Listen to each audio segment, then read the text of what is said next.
Un concept commun de reconquête des régions occupées, de sécurisation des institutions de la République, le Mali et la mission technique d'évaluation de la CEDEAO, de l'Union africaine et des Nations unies finalisent le document qui a été présenté ce matin au chef du gouvernement. Le mariage pré-Ramadan, un phénomène de plus en plus grandissant dans nos villes. Plus de 200 mariages célébrés en un mois dans la seule commune urbaine de Sikasso. Cette période de l'année a-t-elle une symbolique particulière pour justifier cette ruée des futurs couples vers les centres d'état civil? Des éléments de réponse dans ce journal. Nous sommes mercredi 18 juillet, l'icône de la lutte contre l'apartheid de Nelson Mandela fête ses 94 ans. Mesdames et messieurs, bonsoir et bienvenue à ce journal.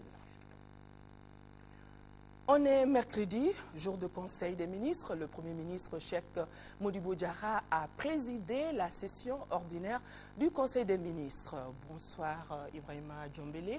Bonsoir Aroui Touré. Après examen des points inscrits à son ordre du jour, le Conseil a entendu des communications et procédé bien évidemment à des nominations. Tout à fait. Mesdames et messieurs, bonsoir. Nous commençons par le chapitre des mesures individuelles. Le Conseil des ministres a procédé aux nominations suivantes au titre du ministère de la Défense et des anciens combattants. Inspecteur à l'Inspection générale des armées et services, commissaire-colonel Abdoulaye Konari. Au titre du ministère des Sports, conseiller technique, Boubacar Traoré, inspecteur de la jeunesse et des sports. Directeur de l'Institut national de la jeunesse et des sports, Cheikh Konaté, inspecteur de la jeunesse et des sports. Au titre du ministère de la fonction publique, de la gouvernance, des réformes administratives et politiques, cabinet du ministre délégué, chef de cabinet, Hassana Diawara, administrateur civil.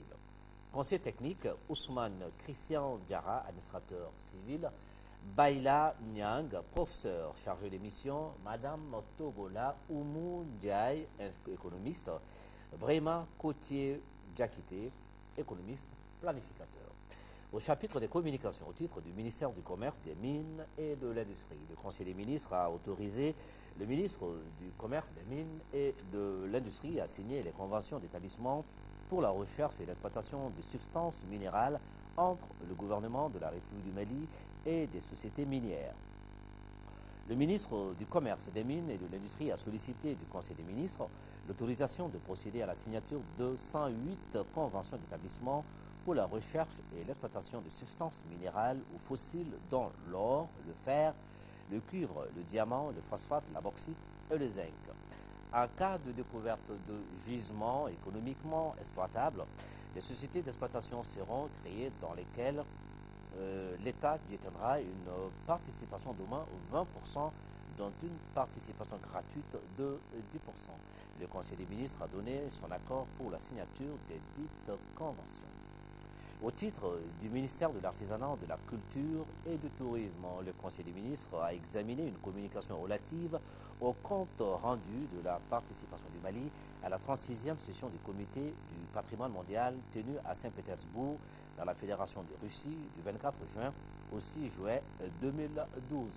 La 36e session du Comité du patrimoine mondial de l'UNESCO s'est réunie du 24 juin au 6 juillet 2012 à Saint-Pétersbourg dans la Fédération de Russie. L'ordre du jour portait, entre autres, sur l'inscription des biens culturels de Tombouctou et le tombeau des Askia sur la liste du patrimoine mondial en péril, ainsi que l'assistance d'urgence en raison des dégradations causées sur les biens de Tombouctou et des menaces qui pèsent sur ceux de Gao.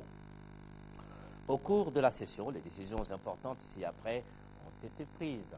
1. Concernant les biens culturels de Tombouctou et le tombeau des Askia, le Comité du patrimoine mondial considère qu'en raison de la situation de conflit, les conditions optimales ne sont pas réunies pour assurer la préservation de leurs valeurs universelles. Il inscrit les biens culturels de Tombouctou et le tombeau des Askia sur la liste du patrimoine mondial en péril. 2. Concernant l'appui au Mali afin que les biens culturels de Tombouctou et le tombeau des Askia soient conservés et protégés pour les générations présentes et futures, le Comité du patrimoine mondial a demandé à la directrice générale de l'UNESCO d'envisager la création d'un fonds spécial d'aide au Mali dans ses efforts en faveur de la conservation des biens concernés. Le comité a invité tous les États membres de l'UNESCO, de l'ISESCO, l'Organisation islamique pour l'éducation, la science et la culture, et de l'OCI, l'Organisation pour la conférence islamique, à procurer au fond les ressources financières nécessaires. 3. Concernant les villes anciennes de Djenné, inscrites sur la liste du patrimoine mondial en 1988, le comité du patrimoine mondial préconise que le Mali soumette au centre du patrimoine un rapport sur l'état de conservation des villes anciennes de Djenné et sur les mesures prises dans le sens de la résolution des problèmes affectant ces biens. La session a également lancé un appel pour dénoncer la destruction des mausolées à Tombouctou. Elle a été l'occasion d'une grande mobilisation de la communauté internationale et du témoignage d'un élan de solidarité envers notre pays. Aussi, le gouvernement va entreprendre des actions en vue d'assurer l'exécution et le suivi des conclusions de la session et la préservation des biens du patrimoine mondial du Mali. Aoué Touré. Merci Ibrahima Djombélé. Vous allez rester avec moi sur ce plateau pour suivre le cours de ce journal. Au courrier départ de la présidence de la République, ce télégramme adressé à son Excellence Madame Ellen Johnson Sirleaf, présidente de la République du Libéria, le président de la République du Mali, à l'occasion de la célébration de la fête nationale de votre pays, il m'est particulièrement agréable de vous adresser ainsi qu'au peuple frère du Libéria, au nom du peuple du Mali et à mon nom propre, mes très vives et chaleureuses félicitations.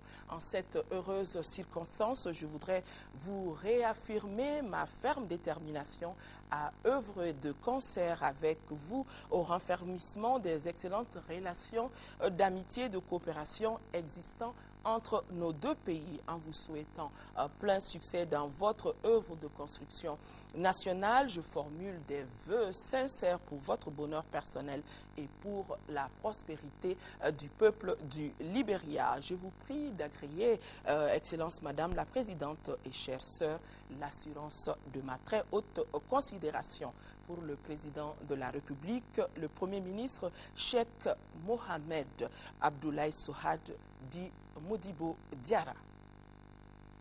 Je vous le disais dans les titres, fin aujourd'hui de la mission technique d'évaluation de la CEDEAO, de l'Union africaine et des Nations unies dans notre pays. Pendant 2 semaines, les experts ont travaillé avec les autorités militaires de notre pays pour préparer le terrain en vue du déploiement d'une force de la CEDEAO dans notre pays. Le but est d'aider l'armée malienne à reconquérir les régions occupées et à sécuriser davantage les institutions de la République. Au terme des travaux, les deux parties ont convenu d'un concept commun contenu dans un rapport. Le document a été présenté au Premier ministre, chef du gouvernement, ce matin, compte rendu Ibrahima Traoré.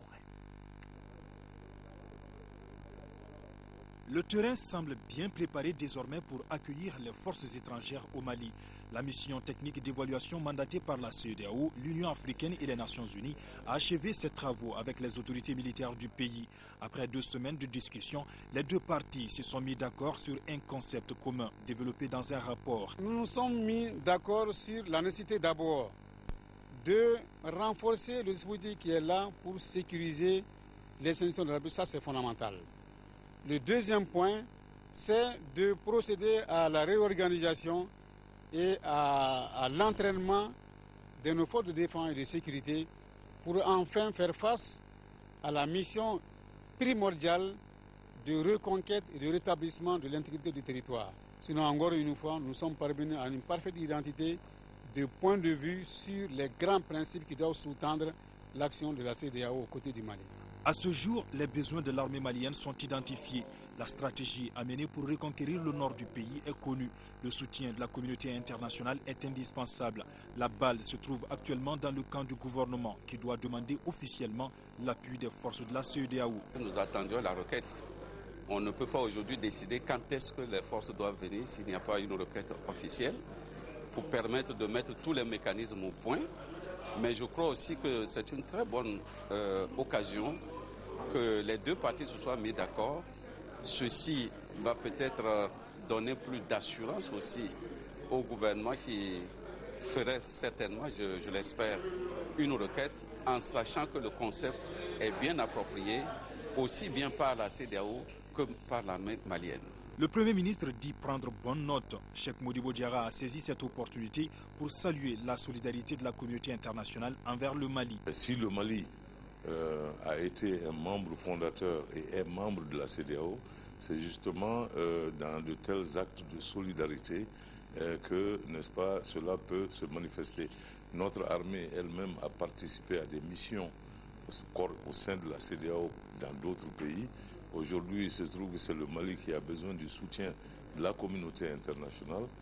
Donc, c'est une bonne chose que nos frères de la CEDEAO soient venus travailler avec leurs frères de l'armée malienne, voir quels sont les besoins de cette armée et voir comment, après avoir fait face à ces besoins, ils peuvent se joindre à eux pour nous aider à reconquérir les territoires du Nord et même au-delà de la reconquête, à essayer de sécuriser ces territoires du Nord de façon à ce que ce que nous vivons aujourd'hui ne puisse plus jamais se refaire. Au terme de cette mission, tout le monde nourrit l'espoir de voir le Mali recouvrer très vite l'intégrité de son territoire. Le ministre de la Défense et des anciens combattants a profité de cette occasion pour apporter une précision de taille sur la sécurisation des institutions de la République. Le colonel-major Yamoussa Kamara estime que la dernière promotion de la gendarmerie et de la police n'est pas une nouvelle unité. Elle a été choisie pour suivre une formation supplémentaire afin de renforcer la sécurité des institutions de la République. Nous l'écoutons. L'unité qui a été créée pour assurer cette mission est une nouvelle unité qui a été créée à l'occasion de la sortie de 2 promotions, notamment de la police et de la gendarmerie. Mais en fait, il ne s'agit pas d'une nouvelle unité. Cette unité comporte en son sein un noyau dur constitué d'éléments professionnels, d'éléments de la garde nationale qui ont toujours exercé avec professionnalisme cette mission-là, mais qui, à un moment donné, pour diverses raisons, a montré des insuffisances. Nous avons donc profité de la sortie de ces 2 promotions-là pour remettre à niveau le TID, le tableau d'effectifs de l'unité qui est la mission d'assurer la sécurisation des institutions. Il s'agit donc d'un renforcement de capacité plutôt que de la création d'une nouvelle unité. Mais je voudrais également souligner que même dans ce cadre, nous avons besoin de l'accompagnement de la CEDEAO dans la mesure où la formation est un processus continu. Je tenais vraiment à souligner ce point de voile qui avait, à un moment donné, provoqué, si vous voulez, un certain scepticisme quand on a dit qu'il s'agit de la création d'une nouvelle unité. Encore une fois, il s'agit beaucoup plus d'un renforcement de capacité que de la création d'une nouvelle unité. Je tenais à le souligner. Le colonel-major était au micro de Ibrahim Traoré. L'agression contre des journalistes maliens, des réactions continuent de nous parvenir. Des partis politiques comme le Rassemblement pour le Mali, RPM, le parti Yelema, l'ANC Mali, l'association Malico, l'ambassade des États-Unis d'Amérique, tous condamnent cette agression dont ont été victimes nos confrères Abdrahman Keïta et Saouti Labas Haïdara et en appelle à une enquête complète pour identifier les auteurs et les traduire devant les tribunaux compétents. Le ministre de la Justice, Malik Koulibaly, à la tête d'une délégation, a été reçu par le procureur de la Cour pénale internationale, Mme Fatou Ben Saouda, à qui il a transmis une lettre officielle par laquelle le gouvernement du Mali défère à son bureau la situation au nord du Mali depuis janvier 2012. Par cette lettre, le gouvernement du Mali demande à la CPI de procéder à des investigations nécessaires à l'identification des auteurs de crimes de guerre et à dégager des poursuites à leur encontre. Les images de cette rencontre du ministre de la Justice Malik Koulibaly à la CPI dans nos prochaines éditions avec Fatim Diallo. Poursuite de la tournée du ministre du Commerce, des Mines et de l'Industrie, Maître Ahmadou Touré, a sillonné ce matin quelques points de vente des produits de première nécessité dans la ville de Koulikoro. Objectif, s'enquérir de l'état d'approvisionnement du marché en denrées de première nécessité pour mieux aborder le mois béni de Ramadan. Agibou Koulibaly. Par cette visite de boutique et magasin de stockage de céréales à Koulikoro, le ministre du Commerce, des Mines et de l'Industrie, Ahmadou Touré, voulait se rassurer au niveau de la ville si les prix du riz et du sucre fixés par le gouvernement sont respectés par les commerçants détaillants. Du point de vue des quantités, nous avons pu constater qu'il n'y avait pas de difficultés particulières. Vous avez vous-même constaté que les stocks étaient là. Le riz, le sucre, le lait, la farine et l'huile. Mais si sur le prix du riz, on n'a pas constaté de difficultés particulières pour le détail, c'est-à-dire 340 francs pour le riz de 25% de brisure et 100% brisure non parfumée, 340, nous l'avons constaté. Mais sur le prix du sucre, nous avons constaté avec regret qu'il y avait une augmentation de 10 francs CFA qui ne se justifie pas. Cette visite de quelques points de vente a permis au ministre Touré de constater qu'il n'y a pas de difficultés particulières par rapport à l'approvisionnement du marché en denrées de première nécessité. Je reviens d'une tournée pratiquement dans toutes les régions du Mali, à l'exception de Kaï, que je devrais visiter à partir de jeudi. Mais dans toutes les régions que nous avons pu visiter, il y avait suffisamment de stock, suffisamment de stock, suffisamment de stock. Il restait à gérer la question des prix. Et là aussi, nous avons pu constater avec vos collègues de la presse privée que les prix de 540 francs le sucre et 340 francs pour le riz, 25% de brisure et 100% de brisure étaient réellement et effectivement appliqués sur le terrain. Donc Koulikoro reste quand même une petite exception en ce qui concerne le sucre. Partout, le ministre Ahmadou Touré a exhorté les commerçants au respect strict des prix annoncés par les autorités du Mali en ce début très prochain du mois béni du Ramadan. La caravane du collectif des ressortissants maliens au Sénégal est arrivée à Bamako. 48 heures de route avec 78 tonnes de produits de première nécessité d'une valeur de plus de 40 millions de francs CFA. La caravane d'une quarantaine de personnes a été accueillie à l'entrée de Kati par le ministre de l'Action humanitaire, de la solidarité des personnes âgées, en compagnie, bien évidemment, de Madame le ministre des Maliens de l'extérieur et de l'intégration africaine. Daouda Sidiki Diarra était aussi présent à l'arrivée de cette caravane. Parti de Dakar le dimanche dernier en passant par Kaolack, Tambacounda, Kindira et Kayo, la caravane humanitaire du collectif des ressortissants maliens au Sénégal est arrivée à bon port.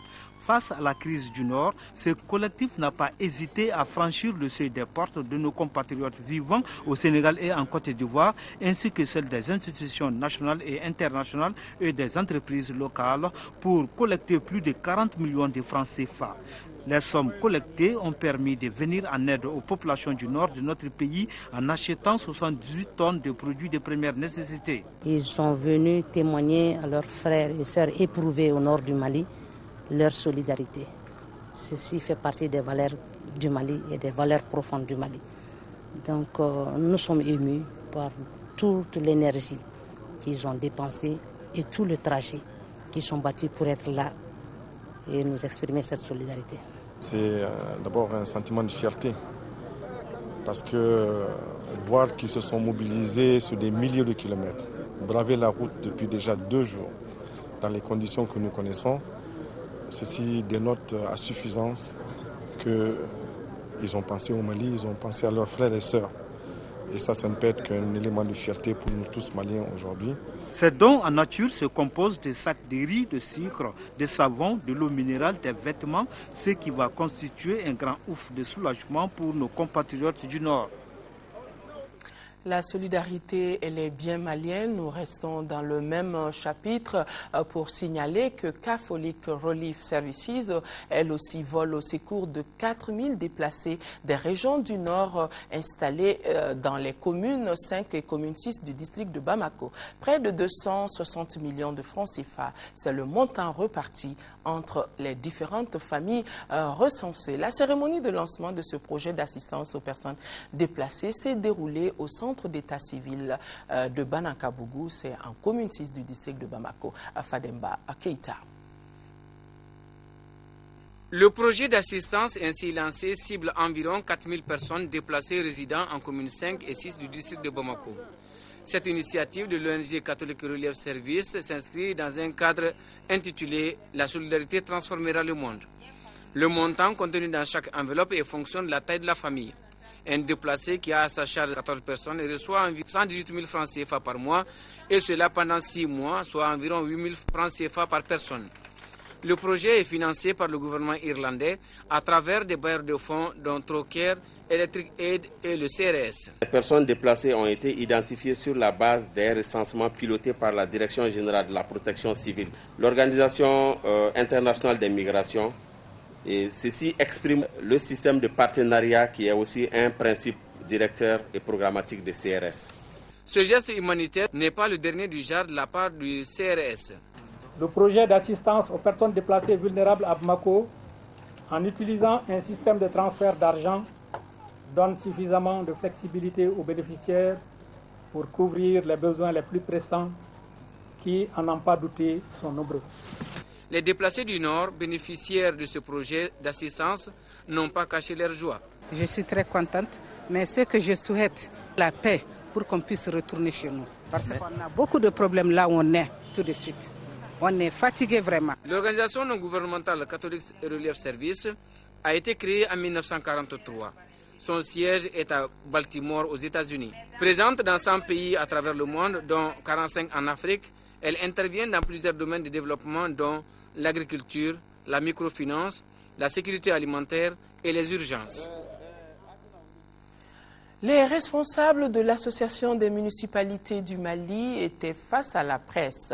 Il s'agissait au cours de cette rencontre de faire un état des lieux de la situation qui prévaut au nord du Mali. Cette conférence de presse visait également à faire le bilan des actions entreprises par l'association pour soutenir les populations. Abdrahman Meiga. En allant à la rencontre de la presse, les responsables de l'Association des municipalités du Mali visaient deux objectifs essentiels, à savoir restituer à la presse les résultats des actions entreprises par l'association et faire un bref aperçu sur le vécu quotidien des populations assiégées par les bandits armés et autres narcotrafiquants. Pour ce faire, les maires des communes de Tombouctou et de Bouna dans le cercle de Goundam ont largement expliqué aux journalistes les différentes opérations menées par les élus communaux pour protéger les populations. Parmi ces actes, il y a la mise en place d'un comité de sécurité avec une milice de 600 jeunes et d'un comité de crise. Après le fils du Niger, sur la production du riz, Tombouctou vient en deuxième position. Et si nous ne produisons pas ce riz-là, je vous assure que ce serait pire que cette occupation, puisqu'il n'y en a plus personne au nord. Nous avons approché les chefs d'Ansardine, qui nous ont assuré qu'il n'y a aucun problème. Et leur problème, c'est la religion. C'est d'ailleurs pour apporter sa contribution à la résolution de cette crise que l'Association des municipalités du Mali a entrepris la réalisation d'un certain nombre d'activités, parmi lesquelles le projet 200 communes du Sud pour 200 communes du Nord, la mission de plaidoyer à Paris et le projet d'appui aux élèves déplacés. Il fallait faire connaître la situation du pays, nous l'avons expliqué, et des véritables solidarités sont manifestées. J'ai parlé de la solidarité des collectivités françaises qui ont décidé de créer un fonds d'accompagnement, mais également le gouvernement français qui a décidé, en tout cas, de débloquer son assistance dans le cadre de la coopération décentralisée, même si l'aide publique au niveau de l'État est suspendue, l'aide publique à l'endroit des collectivités sera mobilisée. L'Association des municipalités du Mali ambitionne d'organiser en septembre prochain un forum sur le thème « L'implication des collectivités territoriales dans la résolution de la crise au nord du Mali ». Cette rencontre qui regroupera toutes les sensibilités du pays sera l'occasion pour l'Association des municipalités du Mali de formuler des recommandations, résolutions qui contribueront certainement à une sortie définitive de la crise. Le comité de jeunes pour le suivi de la crise au Nord sollicite la libération immédiate de cette partie de notre pays. Les membres du comité tiennent depuis ce matin un sitting au Monument de la Paix, sitting au cours duquel ils interpellent le gouvernement à plus d'actions concrètes. Tchemoko Konate. Un mois après sa création, le comité de jeunes pour le suivi de la crise au Nord fait entendre sa voix. Au cours de ces sittings, les membres du comité manifestent leur indignation face à l'occupation des régions du Nord par les bandits armés. Une indignation qui les incite à interpeller le gouvernement à travers des slogans comme Assangé, libéré, Gahawa, libéré, Gahawa, libéré, Kiden, libéré, Mapti, libéré, Douanza, libéré, l'armée, l'armée. Les membres du comité dénoncent également l'attitude de certaines organisations internationales dans la gestion de la crise. Les autorités nationales et internationales sont en train de créer un amalgame. L'amalgame par rapport à quoi? Aujourd'hui, là où nous sommes, il ne faut pas dissocier le MNLA d'Ansardir, de Mijao, de Acmi. Le MNLA est un groupe terroriste. Il faut que ce soit dit partout. Si les objectifs ne sont pas atteints dans un proche avenir, les solutions ne manquent point. Déclaration faite par le président. Si le gouvernement sait qu'il ne peut pas aller, si le gouvernement sait qu'il ne peut pas prendre une décision pour aller libérer notre Nord, le gouvernement n'a qu'à nous armer, nous. Le fait de se défendre, l'autodéfense, est un droit légitime. Moins de discours et plus d'actions concrètes. Voilà résumé la position de ces comités dans la résolution de la crise. En 5e région, l'organisation des communautés Plan Mali s'associe aux efforts des autorités nationales et d'autres partenaires pour venir en aide aux personnes déplacées des régions du nord de notre pays. Elle vient d'annoncer l'ouverture très prochaine d'un bureau à Mopti. Cela en vue de s'approcher davantage aux personnes en détresse. Depuis Mopti, la correspondance de Yacouba Maïga. Pour être davantage plus active dans l'assistance aux personnes déplacées des régions du nord de notre pays, l'organisation internationale communautaire Plan Mali entend ouvrir dans les jours à venir un bureau de liaison à Mopti. L'occasion a été également mise à profit pour mettre à la disposition de ces personnes déplacées 3 tonnes 600 kg de riz, 1 tonne 150 kg de sucre, 600 kg de lait en poudre, 1100 kg de sel iodé et 300 litres d'huile. Le tout pour un montant de 4 622 000 francs CFA. La crise que nous vivons, il n'est caché à personne que ce sont des milliers de familles, des ménages, des femmes et leurs enfants qui se sont déplacés, certains au-delà de nos frontières, d'autres à l'intérieur. Donc le plan ne pouvait pas rester insensible sans réagir, apporter une contribution à l'endroit de ces enfants. Cette initiative de Plan Mali vient certainement combler beaucoup d'attentes selon les autorités régionales. Cela est une valeur de solidarité que Plan Mali partage avec l'ensemble des partenaires et je pense que les produits alimentaires qui sont là, n'est-ce pas, seront en priorité destinés, n'est-ce pas, à ces populations, des ménages où essentiellement il existe des enfants pour soutenir ces enfants. Ces vivres apportés aux personnes déplacées, faut-il le rappeler, viennent s'ajouter à d'autres vivres et kits scolaires remis il y a environ 1 mois aux élèves déplacés des régions occupées. Direction la première région, les populations de la commune rurale de Goki étaient en fête le week-end dernier et pour cause, leur commune vient d'abriter le lancement de la 2e phase du projet de promotion de la sécurité alimentaire dans certaines communes des cercles de Nyoro et de Djema. Coût de réalisation, plus de 400 millions de francs CFA. Le projet est mis en œuvre par la FAO et ses partenaires. Moussa Diakité depuis Nyoro du Sahel. D'un coût total de 400 millions de francs CFA, le projet vise à assister plus de 6 000 ménages vulnérables à travers la restauration du cheptel et la productivité agricole pendant cette période de crise alimentaire et nutritionnelle. Ainsi, la FAO et ses partenaires l'Agro-Action Allemande et l'ADG mettront à la disposition des ménages ciblés 15 tonnes de semences de maïs de maniement, 15 tonnes de semences améliorées de sorgho, 11 tonnes de semences de mil Jigifa, 20 tonnes de semences de riz Nerika, 9 tonnes d'engrais, du matériel aratoire, 2 000 volailles et 12 000 petits ruminants. Il y aura un encadrement technique. Donc tout ce que nous attendons d'eux, c'est la bonne utilisation et maintenant la bonne pratique qui leur seront données. Cette opération concernera les communes rurales de Gogi, Guetema, Korera Kore, Nyoro Tugune Rangabe, Banire Kore, Nyoro Urbaine, Trungumbe et Djabigé dans le cercle de Nyoro, et les communes rurales de Lakamane, Sansankide, Djeoura, Gomi-Tradougou, Djoumara dans le cercle de Djema. Très impressionné par l'opération, le maire de Gogi, M. Wali Diawara, a au nom des bénéficiaires salué la FAO et ses partenaires pour le choix de sa commune, avant de montrer toute la détermination des populations à œuvrer pour la bonne marche de ce vaste programme qui ambitionne selon lui d'être un outil efficace de lutte contre la pauvreté dans la zone.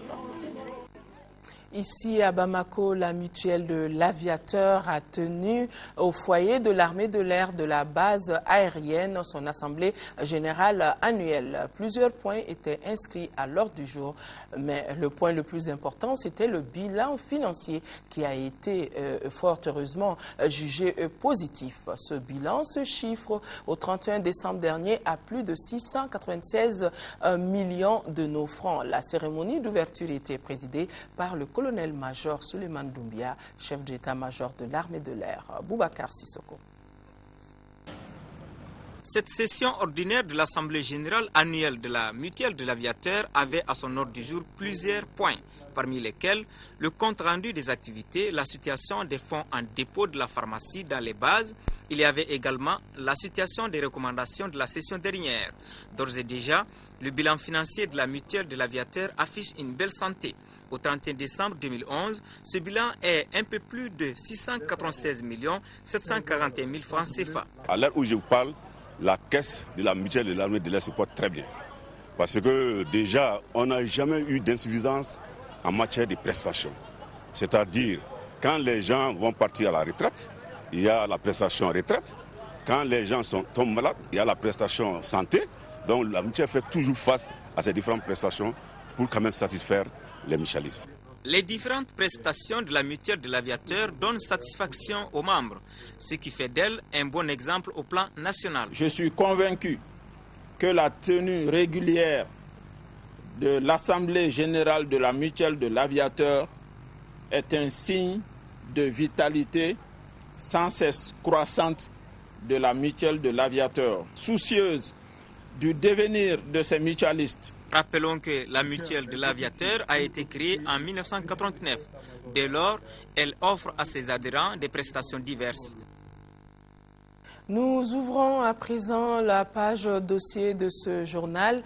Le mois de Carême, le mois de Ramadan, c'est dans quelques jours, si Dieu nous prête vie. Le mariage pré-Ramadan, un phénomène de plus en plus grandissant dans nos villes. Dans la seule commune urbaine de Sikasso, ce sont près de 200 à 300 unions scellées au cours de ce seul mois, dit Chaban, ou si vous voulez, Sungalo Makono Kalo, par les officiers d'état civil de la ville. Cette période de l'année a-t-elle une symbolique particulière pour justifier cette ruée, cette ruée des futurs couples vers les centres d'état civil? Tentative de réponse à cette question et à bien d'autres dans ce dossier de l'ORTM Sikasso, un dossier réalisé par Sekou Konaté, Amadou Dolo et Cheikh Tangara.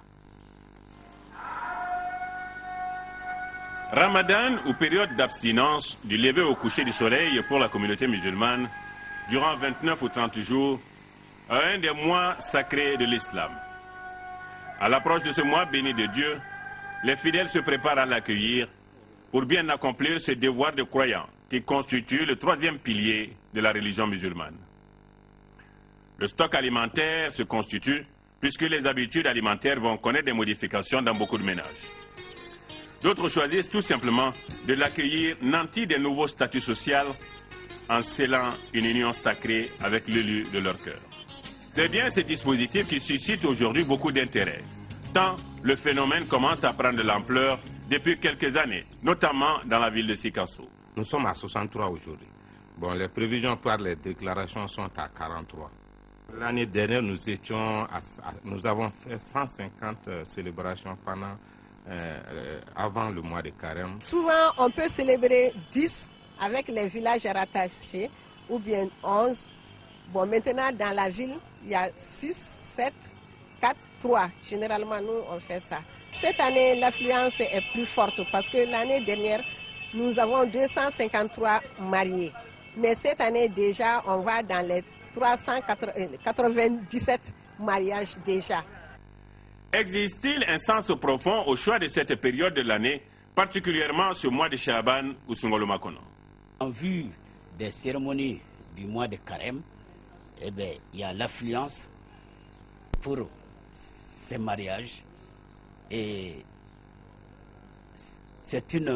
pour moi, c'est une bonne et heureuse coïncidence que ces époux-là, au moins, aient à leur niveau quelqu'un qui puisse faire leur ménage.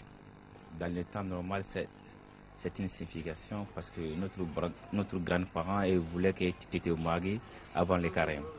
C'est ça que tout le monde décide pour faire avant le carême, de te marier avant le carême.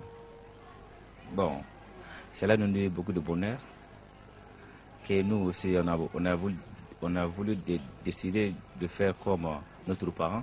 Une démarche fortement ancrée dans nos valeurs traditionnelles. Et l'islam semble avoir une autre lecture. Silamɛya waati bɛɛ lajɛlen na furusiri bɛ kɛ. Kalo tɛ yen nɔ k'a fɔ nin kalo in de la furusiri kan ka kɛ walima nin kalo in na furusiri man ka kɛ. Anw y'a kɔlɔsi anw fɛ sunkalomakɔnɔ kɔnɔ na maaw bɛ furusiri kɛ ka caya peut-être anw yɛrɛ ka laadaw de don n'o tɛ silamɛya ko tɛ silamɛya m'a fɔ ko fɔ a ka kɛ sunkalomakɔnɔ kɔnɔ na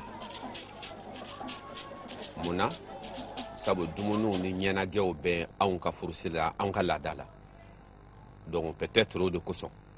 Si les couples se bousculent devant les officiers d'état civil, le tribunal, lui, ne chôme pas non plus. Nous avons constaté que ces mariages-là sont célébrés souvent à la hâte.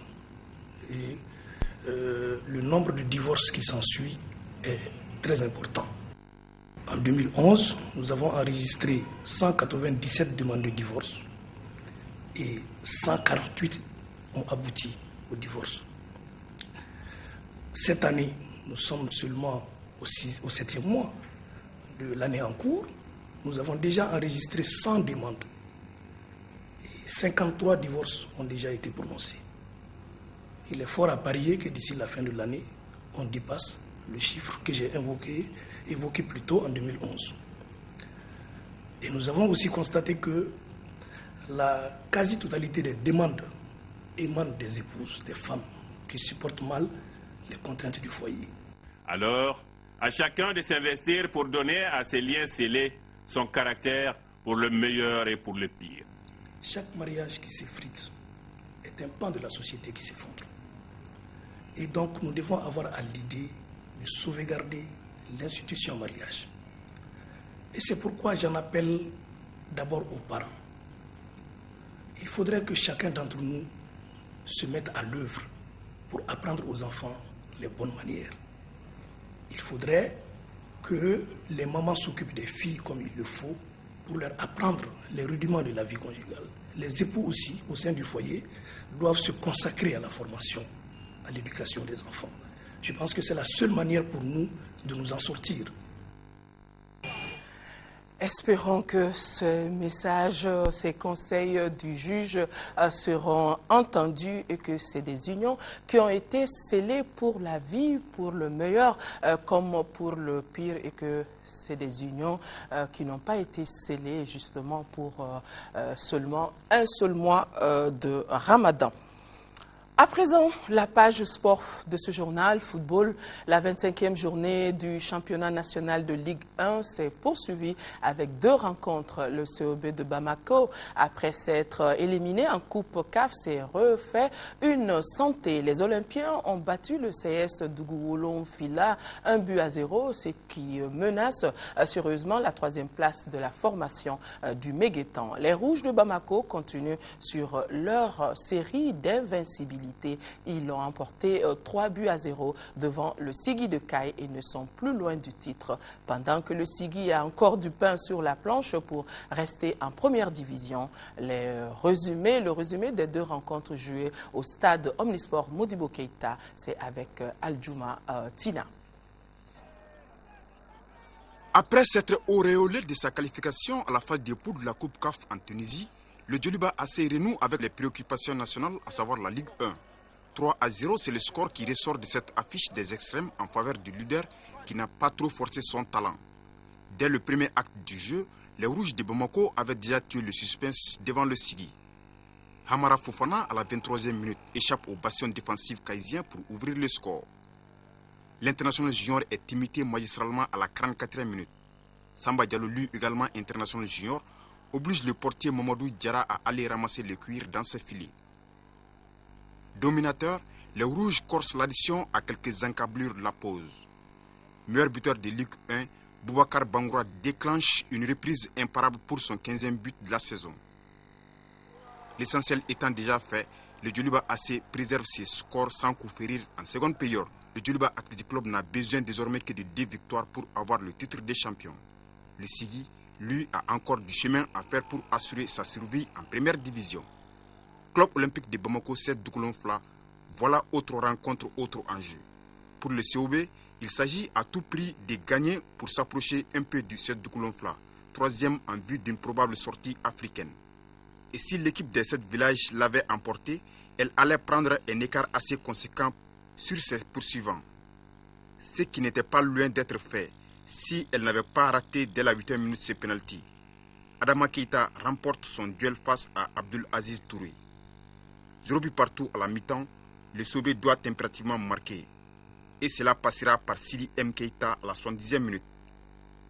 1-0, les Olympiens venaient ainsi d'avoir une victoire précieuse. En deuxième mi-temps, on a essayé de remotiver les jeunes, les dire que c'est un match de football.